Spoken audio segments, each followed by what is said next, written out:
요한복음 11장 25절에서 27절 말씀. 이 말씀은 앞부분에 예수님께서 사역을 하시면서 유대 베들레헴에 이제 유대로 이제 예루살렘으로 올라가시기 전에 항상 예루살렘에서 거하셨던 건 아니고 예루살렘에서 잠깐 그 옆에 있는 동네 베단이라는 동네에 마리아와 마르다 집, 즉 나사로의 집, 이 집에서 많이 거처를 하셨어요.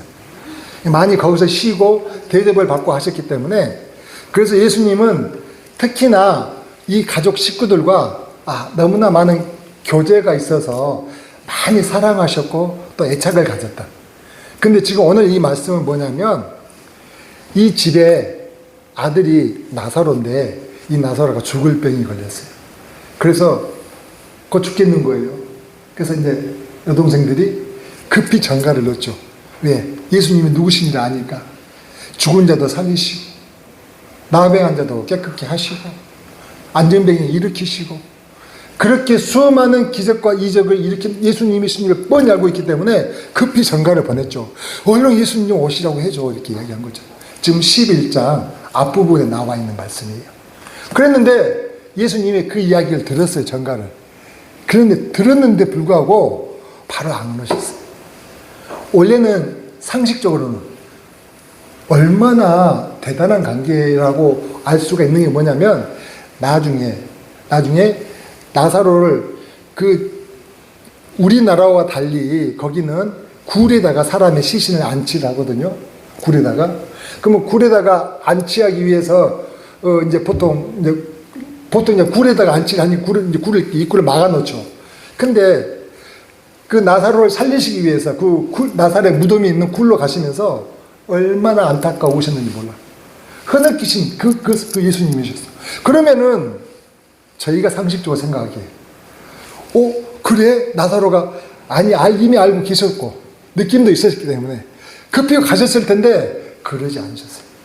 나사로가 죽을 때까지 거기 계셨고 그리고 거의 죽은 지 사흘이 되고 나서 거기에 이제 이 베다니에 지금 나사로의 집에 오신 거예요. 오시고 나서 이제 먼저 누구를 만났느냐? 마르다를 만났죠. 그러니까 마르다를 만나서 오늘 한 얘기예요. 근데 이 이야기를 다시 한번 생각을 해보면 그런 거죠.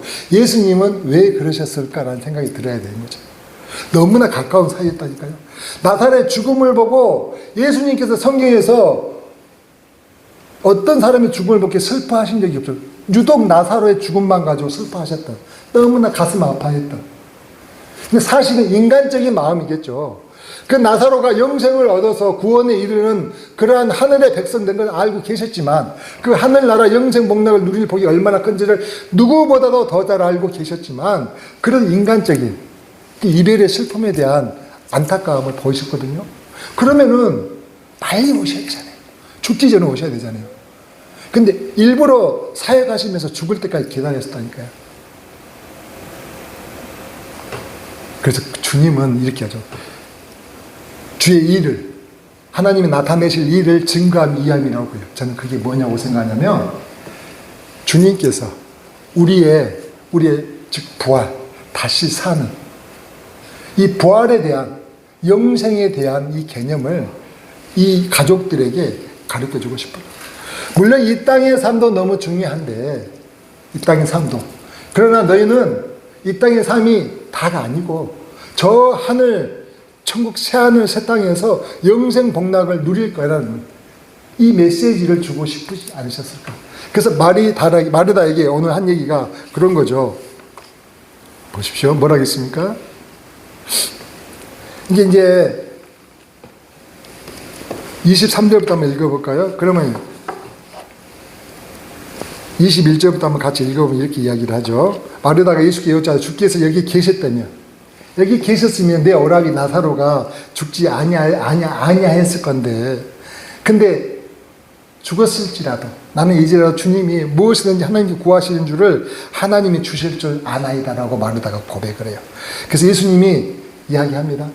아니야 마르다야, 네 오라비 나사로 다시 살 거야. 그러니까 마르다 이야기하죠. 그래, 마지막 날에는 다시 살 줄을 제가 알죠. 마지막 날에 당연히 살 줄 알죠. 왜 그러냐면 그때 자기 오빠인 나사로는 좀 죽은 지가 며칠 됐다고요? 사흘. 우리나라 좀 추운 나라, 거기는 어떻게 해요? 날씨가 따뜻한 나라잖아요. 사흘 되면 어떻게 해요? 벌써 썩어서 냄새가 나잖아요. 그게 뻔히 알고 있는 거죠. 그래서 이야기하는 건 나는 죽을 때는 다 이제 우리가 부활하는 줄을 다 아나이다. 그랬더니 예수님 뭐라 하냐면 아니다. 내가 부활이다. 내가 생명이다. 나를 믿는 자는 죽은 자도 살아날 것이야. 살아서 나를 믿는 자는 영원히 죽지 않는다니까. 그러니까 마르다가 놀라운 고백을 해요. 그러되 주여 그러하이다. 주는 그리스도시요 세상에 오신 하나님 아들이신 줄 내가 믿나이다라는 고백을 하고 있어요. 그러니까 주님이 이런 상황인 것을 뻔히 아시면서도 늦게 오신 이유는 이 지금 가족에게 이제 우리가 그렇게 생각하는 이 부활, 다시 한번 이 땅 가운데서 우리가 죽어서 끝나는 것이 아니라 다시 살아서 저 하늘 저 보좌에서 그리스도 더불어 왕으로 다시를 삶을 산다는 그 믿음에 대한 놀라운 메시지를 주고 싶으셨다. 그러면서도 내가 어떻게 이 나사로를 다시 살릴 거야. 그럼 물론 나사로 살아서 얼마나 살았겠어요? 얼마나 살지 못했겠어요. 그렇지만은 내가 그렇게 살릴 권세가 있는, 그래서 너희를 부활시킬 권세도 있는 사람이라는 것을, 하나님이신 것을 보여주기 위함이 아니었던가 생각을 해요. 그러니까 여러분, 우리는 그렇죠. 여기서 오래 살기를 바라잖아요. 마르다처럼. 주님이 있었으면은 죽기 전에 좀 오셔서 치료를 해주시지, 다 죽고 난 다음에 살리면 뭐예요? 라고 생각을 하잖아요. 그것은 주님께서는 이 땅의 삶이 아니라 저 하늘나라의 영생복락, 새하늘 새 땅에서 누릴 그 영광스러운 삶을 더 크게 보시기 때문에 이 땅의 삶에 대해서 그렇게 너무나 연연하지 않았으면 좋겠다라는, 그러나 우리의 만남을 위해서 나사로를 내가 살릴 거야 라는 주님의 인간적인 그 마음과 또 하늘의 복을 그들에게 주시고자 하는 그 사랑이 담겨 있음을 저는 이 말씀을 통하여 같이 봤어요. 그래서 한번 묻고 싶어요. 여러분들 부활을 믿으십니까? 아닙니까? 근데 이 부활을 갖다가 믿지 않으시는 분들도 계시죠. 이게 무슨 소리냐고 이야기하시는 분들도 계세요. 근데 여러분, 오늘 말씀을 통해서 그러신 분들일지라도, 아니 또 부활을 믿고 있는 분들일지라도 부활에 대해서 다시 한 번 더 부활의 소망을 마음속에 다시 한번 갖는 시간이 되기를 소망하며, 오늘 말씀의 제목을 예수님이 부활이신다는 제목으로 주신 은혜를 나누고자 해요. 그러니까 우리가 한번 부활한다는 이 자체는 죽는다는 이야기잖아요. 근데 여러분, 아까도 말씀드렸듯이 사실은 하나님이 우리를 창조하셨을 때, 창세기에 태초에 창조하셨을 때 그 당시는요, 우리에게는 죽음이 없었다는 거죠. 그게 뭘 반증하냐면은 하나님께서 선악을 알게 하는 이 선악과를 먹으면 반드시 죽는다는 것은 그전에는 죽지 않기 때문에 죽는다는 게, 죽는데 반드시 죽는다는 할 필요가 없는 거 아니겠습니까? 이해가 되십니까? 그러니까 죽지 않는 삶을 사는 우리의 삶 가운데 너희들이 이 선악과를 먹으면 이제는 그 영생의 삶이 끝나 죽는 거야 라는 지금의 이제 하나님의 말씀을 갖다가 하셨다는 거죠. 근데 우리 사람이 그것을 먹습니까? 그래요. 그 호기심은 참지 못하고 끝내 먹어버리고 만다는 거죠. 그게 창세기 2장 17절 말씀이죠. 한번 보세요. 선악을 알게 한 나무의 열매는 먹지 말라. 내가 먹는 날에는 반드시 죽으리라 하신다. 그러니까 하나님의 형상을 통해서, 하나님의 형상으로 창조된 우리에게 이제 그 선악을 알게 하는 선악과로 인해서 그 영생이 이제는 상실하고 우리가 사망을 맞게 되었다는 거예요. 그래서 그 선악과를 먹으면 우리는 반드시 죽게 되었다는 것이죠. 그래서 로마서 5장 12절에 이렇게 이야기를 해요. 한 사람으로 말미암아 뭐라고요? 죄가 세상에 들어오고 죄로 말미암아 뭐가 들어왔다고요? 사망이 들어왔다고 이야기를 해요. 그래서 이와 같이 모든 사람이 죄를 지었으므로 모든 사람이 뭐에 이르렀다고요? 사망에 이르렀다는 것이죠. 사망에. 그래서 우리는 보통 이 죄에 대한 개념들도 어떻게 생각하냐면 이 땅의 법이나 규범을 어기거나 또 남을 해치거나 또 위해를 가하거나 남을 사기치고 속이거나 손해를 입혔을 때 우리가 죄를 지었다고 생각하지, 그냥 몇 년씩은 내가 무슨 죄가 있어라고, 내가 아무 남에게 그런 해를 끼치지 않았을 때는 죄가 없는 것처럼 생각을 하잖아요. 근데 성경은 뭐라고 얘기하냐면은, 죄를 짓는 자마다 불법을 행하나니 죄는 불법이라는 것이 불법. 그 불법이라는 게 뭐냐? 하나님의 법을 어긴다는 말이거든요. 그럼 하나님의 법이 뭔데요? 하나님의 법이 뭔데는 누가복음 10장 25절에 보면 이야기를 하고 있어요. 같이 한번 보실까요? 누가복음 10장 25절에 보면은 이렇게 이야기를 하죠. 그 하나님의 법은 어떤 율법사가 일어나 예수를 시험하여 가로되 선생님 내가 무엇을 하여 영생을 얻으리이까? 영생을 무엇을 하면 얻을 수 있습니까? 했더니 예수님이 율법에 무엇이라 기록되었느냐 했더니 대답하여 가로되 내 마음을 다하여 목숨을 다하며 힘을 다하며 뜻을 다하여 주 너의 하나님을 사랑하고 또한 내 이웃을 내 몸과 같이 사랑을 하였나이다. 그러니까 하나님을 사랑하고 내 이웃을 내 몸과 같이 사랑하라는 두 가지 법을 얘기한 거죠. 많지도 않죠. 한 10대까지 되면 힘들었을 텐데 두 가지니까 할 수 있겠어요, 여러분? 할 수 있나요? 할 수 있어야죠. 근데 여러분, 이게 잘 안 돼. 왜 안 되냐? 우리의 본성이 나 자신을 너무 사랑해. 우리의 본성은 희한하게 누가 가르쳐 준 것도 아닌데 자기 자신을 너무 사랑한다는 거죠. 자기 자신을 너무 사랑한 나머지 그 본성을 해요. 모두가 다 아무리 정말로 고상하고 우아한 사람이라 할지라도 자기 중심적이더라는 것이죠. 그래서 이 하나님께서 말씀하시는 하나님을 사랑하고 내 이웃을 내 몸과 같이 사랑한다는 이 법을 따르지 못한다는 것이죠. 그래서 우리가 죄인이라는 거예요. 그래서 성경은 뭐라고 얘기하냐면 한 번 죽는 것은 사람에게 죄로 인해서 정하여진 것이라고 이야기를 하고 있습니다.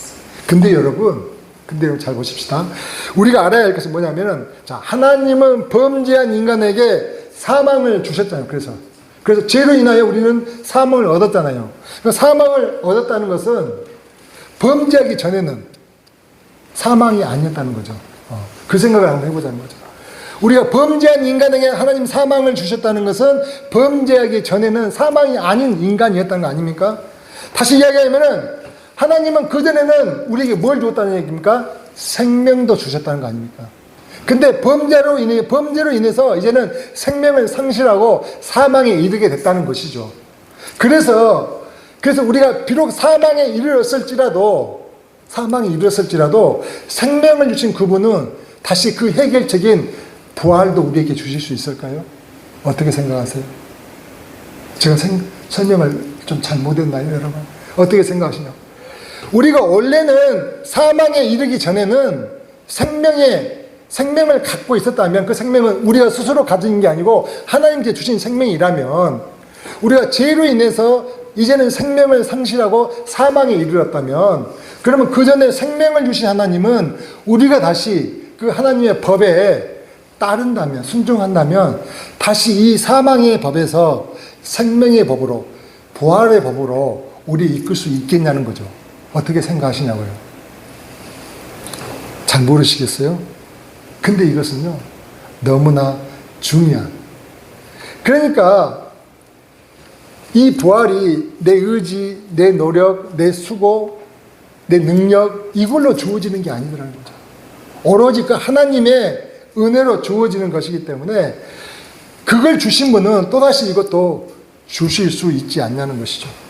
우리가 배우든 못 배웠든, 돈이 많든지 적든지, 나이가 많든지 적든지, 능력이 뛰어나든지 그렇지 못하든지 상관없이 누구도, 어떤 사람도 죽음을 피할 수는 없어요. 죽음을 피할 수는 없는데 죽음을 이기신 분이 있죠.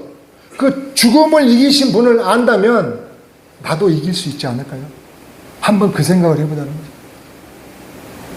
죽음을 이기신 분이 있잖아요. 원수를 다 이기고 그 죄를, 죽음의 그 모든 그 권세를 다 승리하고 이기신 그분이 있으니까 그분을 안다면 나도 이기게 되지 않냐는 거죠. 그러니까 예수님께서 죽음을 이기시고 부활하셨습니까? 그래서 우리가 그 예수님 안에 있으면, 우리도 그 예수님 안에 있으면 그 부활을 경험하게 되지 않겠냐는 거예요. 어떻게 생각하시냐고요? 그래서 우리가 예수님 말씀에, 그러면은 그렇게 될 수만 있다면은 우리가 예수님 말씀에 순종하면 되잖아요. 그러면 될 거 아니에요. 근데 희한한 것은 예수를 믿는 사람이면서도 이걸 안 믿는다는 거죠. 안 믿는 사람이 있어요. 그냥 안 믿는 걸 뭘 보면 알 수 있냐고요? 죽음을 두려워해요. 지금 예수님에 대한 이 메시지는 뭐냐면 우리가 부활한다는 의미를 갖다가 배우는 거잖아요. 부활의 소망을 갖는 거잖아요. 그럼 부활의 소망이라는 건 다시 살아난다는 의미인데, 그러면 죽음이 내 두려움의 대상이 될 수가 없잖아요. 근데 우리가 왜 죽음을 두려워해요? 이게 이 인생이 끝일까 봐 두려워하는 거 아니에요? 내가 여기서 죽어버리면 내 인생 끝날까 봐 두려워하는 거 아니냐고요. 그러니까 정말로 그 예수님을 알면 될 텐데, 그 예수님께 다가가면 될 텐데, 그 말씀에 순종하면 되는데 우리는 예수 믿는다 하면서도 보면은 대부분 죽음을 너무 두려워한다는 거죠.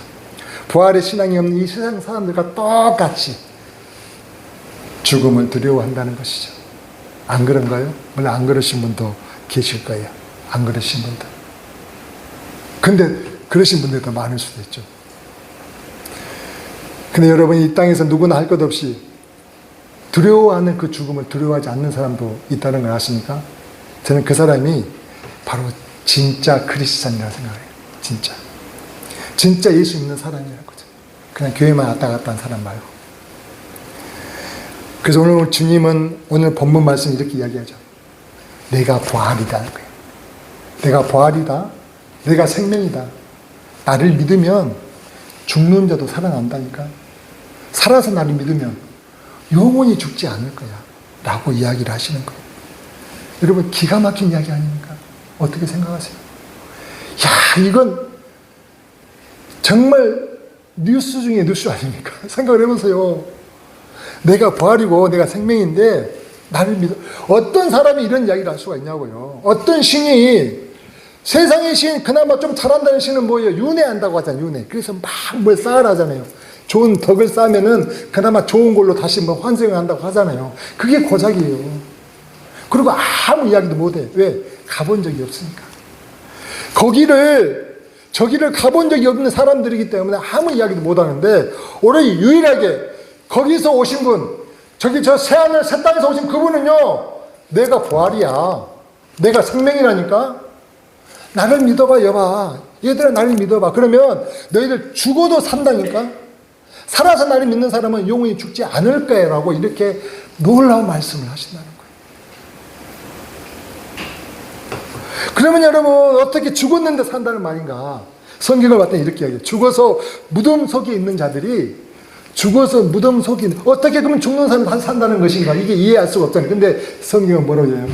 죽어서 무덤 속에 있는 자들이 그의 음성을 듣고 부활한다고 얘기해요.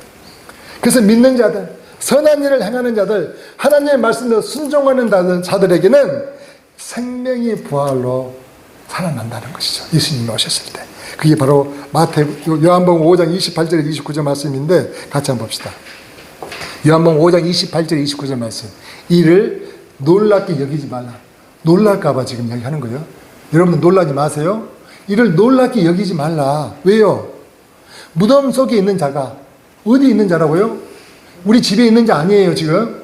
아파트에 있는 자 아니라고. 교회에 있는 자 아니고요. 무덤 속에 있는 자가 다 그의 음성을 들을 때가 오나니 선한 일을 행하는 자는 뭐로요? 생명의 부활로. 악한 일을 하는 자는 심판의 부활로 일어난다는 거예요. 나온다는 것이에요. 그러니 놀라지 말라고 얘기하는 거죠. 그래서 주님은요, 죽었을지라도 나를 믿으면 살게 된다는 거죠. 주님이 살리신다는 거예요. 또 그뿐만 아니라 살아서 그러면 나를 믿는 자는 영원히 죽지 않는다는 말은 이게 뭔 말인가?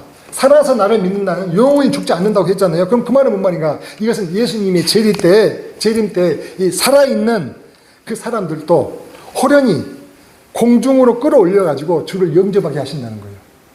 어디에 성경에 봤더니 데살로니가 전서 한번 봅시다. 데살로니가 4장 16절 17절 한번 보면 이렇게 이야기해요. 주께서 호령과 천사장의 소리와 하나님의 나팔 소리로 친히 하늘로부터 강림하시더니, 자 보세요. 그리스도 안에서 누가? 죽은 자들이 먼저 뭐로 일어난다고요? 생명의 부활로. 아까 금방 읽었죠. 요한복음 5장 28절에 죽은 자들이 먼저 생명의 부활로 일어나고, 그리고 그 후에 누구요? 우리 살아있는 자들도, 살아남은 자들도, 살아있는 자들도 그들과 함께 구름 속으로 끌어올리신대요. 그래서 구름 속으로 끌어올려 공중에서 누구를요?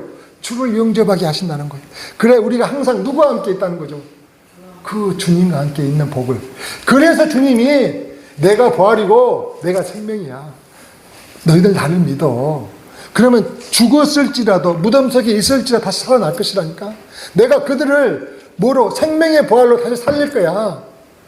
내 살아있을지라도 영원히 죽지 않을 거라니까. 내가 다시 왔었을 때 그들을 하늘로 끌어올려서 저 구름 가운데서 나와 함께 주를 영접할 그 영광 중에 있게 할 거야 라고 이야기를 하시는 거예요. 정말 기가 막힌 이야기 아닙니까? 이게 소망이 되십니까? 어떠시냐고요? 저는 너무 흥분이 돼요. 그러니까 그 광대한 우주를 창조하시고 이 땅에 세상을 지으시고 사람을 지으신 그 창조주 하나님에게는요, 이 부활이 전혀 특별하지 않고 당연하다는 거예요. 특별하지 않다는 거. 우리는 특별하죠. 우리의 이 사고로는, 이 생각으로는 도저히 상상할 수 없는 일이 특별하지만 하나님께는 아무것도 아니라는 거죠. 그래서 그분은 말씀하시는 거죠. 내가 부활이야 라고 말씀을 하시는 거예요. 그러니까 그분은 십자가상에서 죽으셨잖아요. 죽으셨지만 어떻게 해요? 전혀 문제없이 말씀대로 사흘 만에 바로 일어나셨습니까? 여러분 그분이 사흘 만에 다시 일어났는데 여러분들 뭔 도움을 끼치셨습니까? 뭘 도와주셨어요? 그분이 혼자 하셨어요. 그분은 그게 아무것도 아닙니다. 그분은요 그렇게 사흘 만에 다시 살아나신 것입니다. 그래서 이것은 믿고 안 믿고의 문제예요. 이 부활이라는 것은 믿고 안 믿고의 문제지 있고 없고의 문제가 아니라는 거죠. 어떤 사람은 이 부활이 어떻게 있냐, 어떻게 그걸 갖다가 생각, 이렇게, 그것이 아니고, 이건 믿고 안 믿고의 문제라는 거죠. 부활 자체가 있다는 것이에요, 여러분. 믿으면 부활을 경험하는 것이고, 믿지 않으면 부활을 경험하지 못한다는 것입니다. 이렇게 이야기를 해도 믿어지지 않는 분들이 있을 수가 있어요. 억지가 강한 거죠, 억지가. 그래서 제가 이제 그런 예를 한번 드린 적이 있어요. 여러분, 자, 보십시다. 어떤 예를 드렸냐면, 하루살이는 며칠 산가요? 하루 살죠. 하루살이는 내일을 할까요? 모르죠. 왜요? 살아본 적이 없으니까. 그러니까 하루살이는 내일을 알 수가 없어. 살아본 적이 없으니까. 근데 매미는 내일 보자고 하면은 알아먹을까요? 그렇죠. 내일을 살아봤으니까. 그래, 알았어. 내일 보자. 근데 그런 매미도 한여름 그렇게 잘 놀다가 선선한 바람이 불었냐, 가을 돼가지고, 야, 내년에 보자, 매미야. 이렇게 딱 인사하면 뭐라 그럴까요? 내년이 뭐야? 살아본 적이 없고. 살아본 적이 없어요. 근데 개구리는 다 알죠. 그래? 그럼 내년에 보자. 왜 이렇게 헤어진다는 거죠. 여러분, 하루살이가 내일을 살지 않았다고 해서 내일이 없습니까?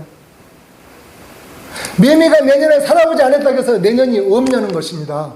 여러분들이 부활을 보지 못했고 듣지도 못했다고 해서 부활이 없냐는 것입니다. 그 부활을 만드신 하나님은요, 있다는 거예요. 당연하다는 거예요. 내가 부활이라고 하시는 거예요. 내가 부활이라고. 내가 생명이라고 말씀하신다는 거예요.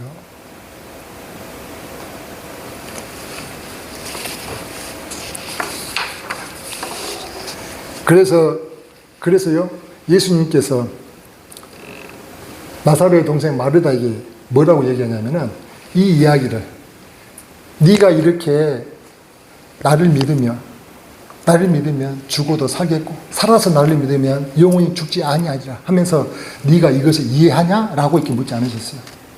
너 이거 이 말이 이해돼? 라고 묻지 않고 너 이것을 믿니? 라고. 너 이것을 믿어? 왜? 사실이니까. 그래, 너 이게 믿어지니? 라고 하는 거예요. 이해하는 게 아니라는 거죠, 부활이라는 것은. 이해가 필요 없는 거 당연한 건데, 내일이 있듯이 내년이 있듯이 부활이 당연한 건데 이걸 뭘 이해를 하냐는 거예요.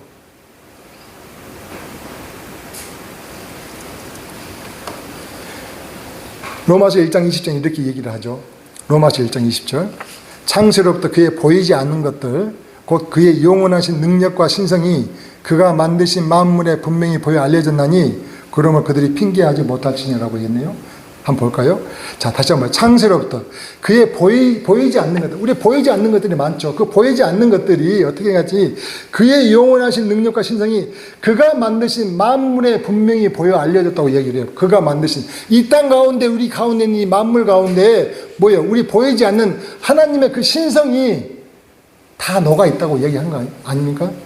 그래서 저는 그런 생각이 들어요. 딱 그러면 그게 뭘까? 그래서 저는 그저께도 같이 저녁에 돌아다니면서 꽃을 보면서 지난 겨울, 그 추운 겨울에 앙상한 가지들만 그렇게 있었잖아요. 근데 어떻게 거기서 그렇게 예쁜 꽃들이 그렇게 주렁주렁 다 열립니까? 겁나게 열렸잖아요. 막 사진 찍고 난리예요. 그래서 내가 사진도 찍어주고 막 했습니다만. 어떻게 거기서, 그게 부활 아닌가요? 죽어있는 그 가지에서 그게 바로 신성이 보이지 않지만 거기에 다 하나님의 그 이치에는 모든 생물 가운데 그 생명을 갖다가 숨겨서 다시 새롭게 부활시키는 것이 아니냐는 거죠. 어떻게 생각하세요? 그 꽃을 보면서 아이고 이쁘구만 하고 말하셨습니까? 저는 그런 생각이 들어요. 야, 이게 부활의 증거가 아닌가. 그럼에도 불구하고 우리는요, 이 부활이 어떻게 생각하냐면은 내가 죽어서 먼 저 이후에, 내가 죽어 먼 이후에나 내게 이루어질 어떤 의미인 것이지. 그래서 내가 사는 이 삶 가운데 어떤 특별한 의미가 뭐 있어. 훗날에 되어질 이 얘기 가지고 그렇게까지 우리가 요란할 거 뭐 있냐라는 생각을 하시는 분도 계실 거예요. 그래서 그냥 이 부활절을 그냥 연례 행사처럼 오늘 또 부활 예배를 드리시는 분들이 있을까 걱정이 돼요. 근데 여러분, 제가 말씀을 묵상하면서 그런 생각이 드는 거예요. 부활은 물론 예수님 재림시에 이 땅 가운데 예수님 재림시에 우리에게 나타난 현상이기도 해요. 현상이기도 하지만 그러나 오늘을 살아가는 우리에게도 성령님은요, 우리가 부활의 증인되기를 바라신다는 걸 아십니까? 오늘을 살아가는 우리에게도 지금 성령님은 네가 하나님의 자녀이면 그 부활의 증인되기를 바라신다는 거예요. 야, 그러면 이거 어떻게 하지? 이제 축제가 생겼으니까. 근데 자, 그거 뭐 어떻게 하느냐? 예수님 말씀대로 너가 내 안에, 내가 그 안에 있으면 그 사람은 많은 열매를 맺는다는 거죠. 많은 열매를. 그래서 다른 것이 아니라 네가 내 안에, 내가 그 안에 있으면 그 사람이 많은 열매를 맺는다는 그 예수님 말씀처럼 예수님 안에 거하면 그 부활을 통한 열매들이 나타난다는 것입니다. 그 열매라는 게 그걸 믿으십니까? 부활은 예수님이 내 안에 거하는 자에게 주시는 열매라는 거죠. 열매. 부활은 주님 안에 거하는 자에게 주시는 열매라고요. 주님 안에 거하는 자에게 주시는 은혜라는 것이 은혜. 예를 들어봐서, 성경에서 예를 한번 들어보려고. 마태복음 26장인데요. 26장 55절에서 56절 이렇게 이야기를 해요. 그때에 예수께서 무리에게 말씀하시되 너희가 강도를 잡는 것 같이 칼과 몽치를 가지고 나를 잡으러 나왔느냐? 내가 날마다 성전에 앉아 가르쳤을 때, 지금 예수님이 하시는 말씀이죠. 너희가 나를 잡지 아니하였도다. 그러나 이렇게 된 것은 다 선지자들의 글을 이루려 함이니라 하시더라. 이에 제자들이 다 예수를 버리고 도망하니라. 이때가 언제냐 알겠었죠? 그러니까 예수님이 잡히시고 나니까 이제 겟세마네 동산에서 그날 잡히시기 전날 밤에 같이 이제 통성 기도를 했죠. 그 제자들은 어떻게 했어요? 막 눈꺼풀이 너무 무거워가지고 아이고 막 잡아 뜯는데 안 돼. 다 막 퍽퍽 자고 있을 때 그날, 그리고 이제 잠이 이제 기도 다 끝나고 난 다음에 그때 이제 가룟 유다가 대제사장과 그 장로들의 그 수하들이죠. 그 불인자들을 이제 가룟 유다가 칼과 몽치를 가지고 예수님을 잡으러 온 거죠. 겟세마네 동산. 그때 지금 얘기해요. 그러니까 그렇게 베드로가 그 말고의 길을 내리치면 그렇게 하다가 순간 그 위세에 눌려가지고 싹 도망갔다. 내가 죽을지언정 내가 주님을 떠나지 않겠습니다라고 호언장담했던 사람들까지 해서 다 도망가 버렸다는 지금 이야기. 그 이야기를 하고 있는 거죠. 그래서 그 모두가 다 어둠 속으로 숨어버렸죠. 무엇 때문에? 죽음의 두려움 때문에 그런 거 아니겠어요? 죽음의 두려움. 근데 고린도전서 15장 4절에서 5절 말씀 보면 이렇게 이야기해요. 고린도전서 15장 그 밑에 있죠. 장사 지낸 바 되셨다가 성경대로 사흘 만에 다시 살아나사 게바에게 보이시고, 게바는 누구냐면 베드로를 이야기하거든요. 베드로의 이름이죠. 게바에게 보이시고 후에 12제자와 그 후에 500년 행적의 일시에 보이셨은 이야기. 지금 이제 부활하신 주님이 제자들에게 지금 보이기 시작한 거예요. 그 뒤에 한번 읽어볼까요? 요한복음 20장 19절 20절 더 자세하게 나와야지. 이날 안식후라는 것은 주님이 금요일날 돌아가시고 그 다음날이 안식일이고, 안식 후 그건 일요일날이 되겠죠. 안식 후 첫날 저녁 때에 제자들이 유대인들을 두려워해요. 이때까지도 두려워서 꼼짝 못했어요. 왜? 죽을까봐. 그 도망가고 나서. 그래서 모인 곳에 문들을 다 닫아놓고, 이게 뭐야? 숨죽이 있는 거죠. 숨죽이 있어요. 모인 곳에 문들을 닫아놓고 있었는데, 그때에 예수께서 오사 가운데 서서 이르시되, 야, 너희에게 평강이 있을지어다. 예수님이 부활하셨기 때문에 인간의 몸이 아니신 거죠. 못자국 난 손과 그 몸은 각본에 있으나 어떻게 해요? 이제 4차원의 세계의 사람이 되신 거죠. 그래서 그냥 문을 열지도 않고 그냥 들어오신 거죠. 들어와서 뭐야? 평안하냐? 평강이 있을지다고 자기 못자국 난 손과 창자국 난 그 옆구리를 보이시고 제자들에게 갖다가 보여주니까 제자들이 우리 주님 살아서 오셨냐고 기뻐하셨다는 거죠. 여러분, 이게 예수님을 십자가상에 못 박은 그 유대인들 두려워서 있는 그 제자들에게 나타나서 그렇게 나타나니 예수님이 얼마나 기뻤겠어요. 힘이 났겠죠. 심지어 도마는 의심해가지고 내가 그 못자국 난 손과 창자국 난 그 옆구리에 손을 넣어보지 않고서 나 안 믿어 이렇게 했던 그 도마에게도 다시 가서 보여주시는 거예요. 도마야, 내 손을 봐라. 그리고 내 이 창자국 난 이 옆구리에 한번 손을 넣어봐라. 네가 보고 믿느냐? 보지 않고 믿으면 더 좋았을 텐데라고. 그러면 도마가 이제 확신을 얻는 거죠. 오, 우리 주님 그 말씀대로 살아나셨구나. 부활하셨구나. 그뿐입니까? 또 제자들이 모여있는 자리에 예수님이 가시죠. 그 고기를 잡아갖고 오는 거예요. 그래서 제자들이 있는 곳에 가서 예수님이, 야, 네 잡아온 고기 좀 갖고 와라. 갖고 와서 같이 한번 구워 먹자 해가지고 같이 조반에다가 함께 고기를 같이 어떻게 구워서 드시는 거죠. 그랬을 때 그 제자들이 어떻게 했냐면 깜짝 놀란 거죠. 우리가 그렇게 주님을 3년여를 같이 동고수 했다가 그거 좀 죽음이 두려워서 다들 도망갔는데 그 주님은 다시 와서 부활하셔가지고 말씀대로 그들에게 보이시니까 깜짝 놀란 거죠. 그래서 예수님의 말씀을 그들이 합심하여 기도할 때 성령이 임하거든요. 그리고 나서 그들이 어떻게 변한지 아세요? 놀랐다. 그때부터는 죽음이 그들에게 아무 문제가 안 되는 거예요. 그게 부활의 신앙이라는 거예요. 죽음이 두려워야 되는데 어떤 것이 있었어요? 아무것도 없었어요. 그들의 상황이 변했습니까? 똑같이 그렇게 초조하고 있었는데 그 마음이 변해버린 거죠. 주님을 만나고 난 다음에 부활을 경험하고 난 다음에 그들이요 완전히 변해버린 거죠. 그렇게 해서 그들은요 이제는 정말로 이게 믿음이 이제 그냥 종교적인 형식이 아니고 내가 죽음의 끝이 뭔지를 갖다가 이제는 본 것처럼 그렇게 이제는 세상에 칼날이 아무것도 아니는 그 공포가 아무것도 아닌 것이 되었다는 것이죠. 그래서 그 죽은 너머에 있는 그 진짜를 본 순간 그들 가운데 있는 두려움은요 안개같이 사라져버렸다. 그게 부활의 신앙이에요. 담대 안에 생기는 거죠. 담대. 그래서 그들이 어떻게 했습니까? 예수님을 죽인 그 유대인들 앞에 가가지고 이제는 얼굴도 볼까 싶어가지고 방에 숨어가지고 문을 걸어 잠고 이렇게 숨어있던 그들이 이제 담대하게 나가서 뭐예요? 다른 이로서는 구원을 받을 수 없나니 천하 사람 중에 구원을 얻을 만한 다른 이름을 내게 주신 일이 없는 일 하시면서 이렇게 선포하면서 전도를 합니까? 3,000명 베드로가 이야기했던 전도하고 난리가 났잖아요. 그 다음 날이 어디서 왔다고요? 그래요. 부활을 체험했다. 그래서 우리 삶 가운데도 만약에 우리가 부활을 체험한다면 그런 일이 벌어지지 않을까요? 그러니까 이런 거죠. 우물가의 여인이 그 뜨거운 떼약볕 앞에 얼마나 많은 손가락질을 받았겠어요. 그래서 그 뜨거운 떼약볕에 물 길러 오잖아요. 여자들은 그렇게 물 깃는 시간이 서로 간에 어떻게 해요? 서로 그 정말 오붓한 오락 시간이잖아요.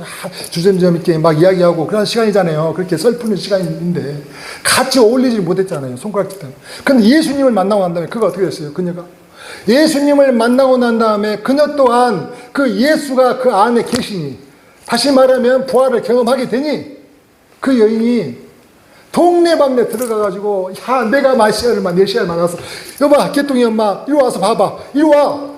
창피가 없었다는 거예요. 그렇게 수 없는 사람들 다니면서 내가 만난 예수 한번 만나보라고 하면서, 우리 교회도 그런 분 한 분만 계셔도 난리 나겠죠. 이제 줄 번호표 받아야 돼. 그게 뭐라고요? 부활. 그게 아니겠냐는 거죠. 제가 예전에도 말했다. 그러죠. 다니엘의 세 친구도 사드락과 메삭과 아벳느고, 그들부터 생각을 해보세요. 그들이 절을 하지 않을 경우에는 그 한 나라의 왕이 그를 그 풀문불, 영광로불에 던져버린다고 했었을 때 그 죽음이 두렵지 않겠냐고요. 당연히 두렵죠. 근데 어느 순간 뭐가? 주님이 내 안에 계시면 내가 죽을지라도 이 죽음이 나를 이렇게 쓰러뜨리지, 나를 갖다가 흔들지 못한다는 그 확신이 온 거죠. 그래서 가감하게 왕이시여, 마지막 기회를 나에게 줄 필요도 없어요. 나 절 안 해요. 왕이 나를 갖다 거기 영광에 던져요? 하나님이 살려주시죠. 아니, 근데 그리 아니할지라도 저는 상관이 전혀 없어요. 그게 부활의 신앙이라는 거죠. 그 신앙을 주님 오늘 우리에게 이야기하시는 거예요. 그래서 지금 1년에 한 번씩 연례로 드리는 이 부활절에만 그 부활을 생각할 게 아니라 내 삶에서 시작하라는 거예요. 내 삶에서 그 부활을 경험하며 살자는 거예요. 그게 그리스도인 아니냐. 그게 예수 믿는 사람들 아니냐. 잘 안 돼도 더 내일 하면 되죠. 오늘 안 되면. 또 모레 안 되면 또 그 다음날 하면 되는 것이고, 그렇게 해서 우리의 믿음은 성숙해 가는 것이라는 거죠. 그걸 위해서 우리가 예수를 믿는 거지. 그걸 알기 위해서, 그렇게 살아내기 위해서 이 자리에 모인 거 아니에요. 뭐 때문에 모여요, 여러분? 저 얼굴 보려고 그러니까 아니죠. 잘생기다 했는데.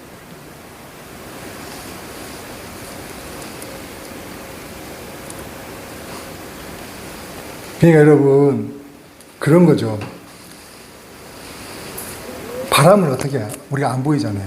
바람을 어떻게 해요? 바람이 분 것을 우리가 할 수 있는 방법은 나뭇가지가 흔들리거나 너르는 빨래가 흔들리거나 그러면 바람이 분다는 거 알잖아요. 그러니까 예수를 믿는다는 사람을 봤더니 예전에는 안 그러더니 막 사람을 더 높여주려고 그러네. 자기가 좀 낮아지고 싶어하는 그런 마음을 각 보이네. 저 사람이 왜 그러지?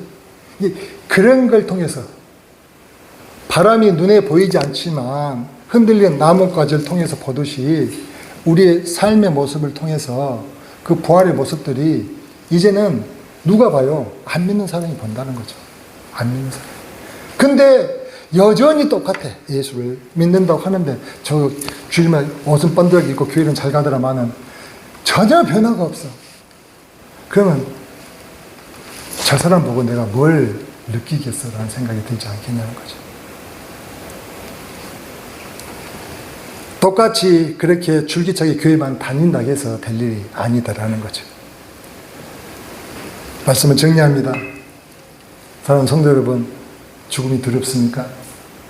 어떠세요? 죽음이 두렵습니까? 저도 두려워요. 근데 내 주님이 내 안에 계시길 바라며 살고 있어요. 그래서 내가 이제는 썩어져가는 구습을 쫓는 옛사람은 벗어버리고 의와 진리에 거룩함을 지으실 만한 새 사람이 있기를 소망해요. 아직도 나를 인정 안 해주는 것에 열 받습니까? 나를 무시한 것 같네? 저것이 이런 생각이 드시냐고요. 이게 아직도 내가 중요하고 우리는 나만을 사랑하잖아요. 근데 그것을 좀 변화해 간다는 거죠. 바꿔가야 한다는 거죠. 이제는 부활의 소망을 소유하였으니 이제는 새로운 피조물이 한번 돼봐야 되지 않겠냐는 것입니다. 주님이 내 안에 계시는 그 믿음의 사람으로 우리가 한번 탈바꿈해 보자는 것이죠. 그래서 날 자유케 하시는 그 진리의 주님을 한번 만나보자는 거죠. 내가 뭔가 찝찝하고 늘 답답하고 힘들어요. 날 자유케 하시는 주님을 못 만났기 때문이 아니겠습니까?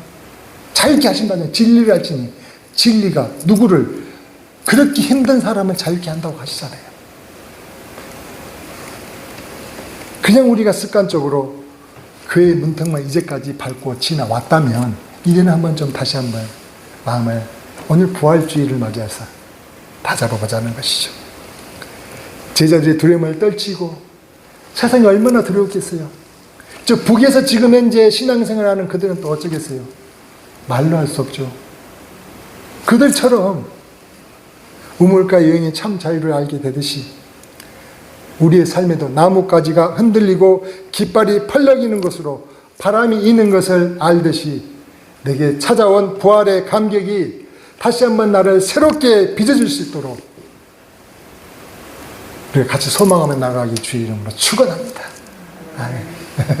같이 한번 찬양하면서 기도하도록 하겠습니다. 말씀을 생각하며 한번 기도하십시다. 오늘 우리 주님은요 분명하게 본인이 뭐라고 했어요? 내가 부활이다. 내가 생명이다. 이게 나를 이용해라. 내가 내 안에 있고 내가 그 안에 있으면 이제 그 모든 것을 경험하게 될 것이다. 죽어서 저 새하늘 새 땅 가서 얻는 부활 그건 당연한 것이고 이 땅에 사는 삶 가운데서도 그 모든 어려움, 스트레스, 그 열받는 것, 그 어떤 것으로부터 나를 자유케 만드는 그 하나님의 은혜 가운데 다시 한번 거하기를 소망하는데 오늘 부활의 간격이 다시 한번 우리를 새롭게 하시기를 소망하며 기도하십시다. 주님, 우리의 죄로 인하여 사망이 들어왔으나 창조주이신 예수님에게는 그 사망을 이기는 부활이 있음을 알았습니다. 이 땅에 거쳐서 찾을 수 있을 줄 알았는데 부활은 오직 주님 안에 있음을 깨달았습니다. 이제 주님이 내 안에 거하고 내가 주님 안에 거하기를 소망합니다. 우리의 삶은 이 땅의 삶을 넘어서 주님을 통해 영생에 이르는 복된 삶임을 알게 하신 주님, 이제 내가 그리스도와 함께 십자가에 못 박힌 자 되어 이제 내가 사는 것은 내가 사는 것이 아니요 이제 내가 육체 가운데 사는 것은 나를 사랑하사 나를 위하여 자기 몸을 버리신 그리스도를 믿는 믿음 안에서 사는 것임을 고백합니다. 이제부터 나만을 사랑하는 자가 아니라 남을 높이고 낮아지기를 즐겨하며 선한 영향력을 드러내는 제자 되기를 기도합니다. 한 알의 밀이 땅에 떨어져 죽지 않으면 한 알 그대로이지만 죽으면 많은 열매를 맺는 것이 내 주께서 우리에게 주신 은혜임을 알게 하셨사오니 주님 나라가는 그날까지 선한 싸움 다 싸우고 달려갈 길을 마친 후에 내 주님께서 가장 고귀한 의의 면류관, 그 누구도 상상할 수 없는 그 의의 면류관으로 내게 씌우실 그날을 소망하며 살아가게 하여 주시옵소서. 오늘 부활의 감격이 연례 행사가 아니라 내 삶에 매일매일 젖어지게 하여 주시옵소서. 예수님의 이름으로 기도하옵나이다. 아멘. 찬양하겠습니다.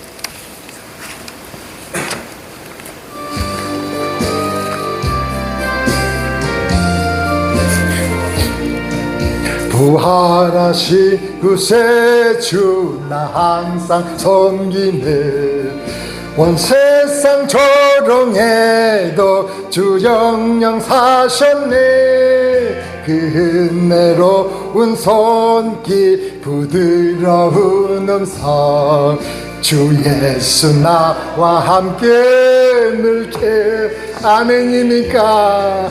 예수 늘 살아계셔서 주 동행하여 주시며 늘 말씀하시네 예수 내 구세주 예수 내 맘에 살아계시네 살아계신 아멘 온 세상 살펴보니 주 사랑 알겠네 내 맘이 아플 때도 주 사랑 알겠네 이 세상 부파이길 힘 주시는 주님 주 다시 영광 중에 곧 오실 아멘 예수 늘 살아계셔서 주 동행하여 주시며 늘 말씀하면 아멘 예수 내 구세주 예수 내 맘에 살아계시네 살아계시네 아멘. 주 믿는 성도들아 다 기쁜 노래로 주 예수 우리와 함께 다 찬양 드리세. 이 세상 소망이요 참 친구 되심을 주 예수 영원토록 바탕아. 주님 예수 늘 살아계셔서 주 동행하여 주시며 늘 말씀하신 아멘. 예수 내 구세주 예수 내 맘에 살아계신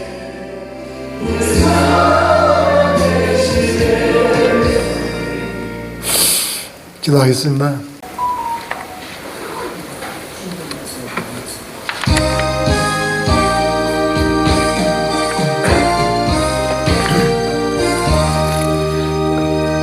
거기 너 있었는가 그때에 주님 그 십자가에 달릴 때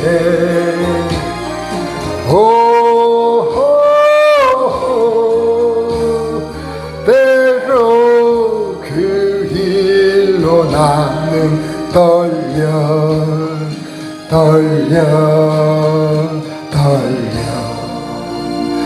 거기 너 있었는가 그때에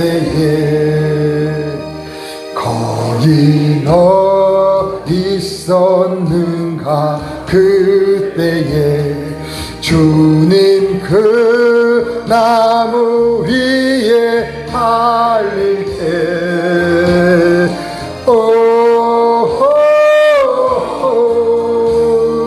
때로 그 일로 나는 떨려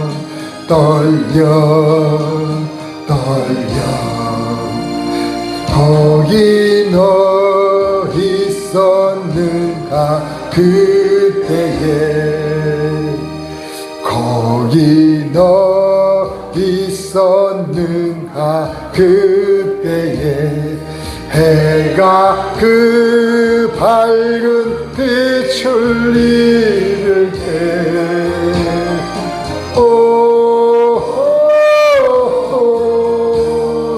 때로 그 일로 나는 떨려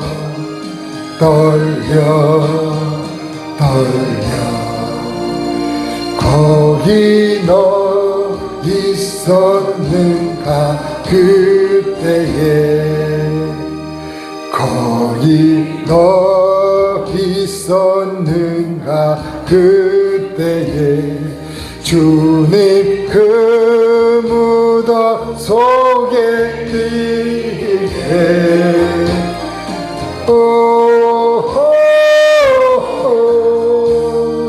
때로 그 일로 나는 떨려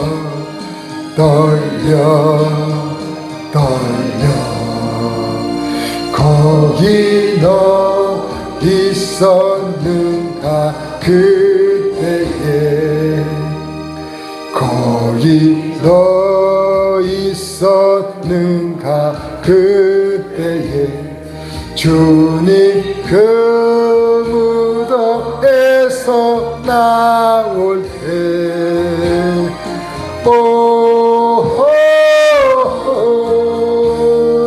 때로 그 일로 주께 영광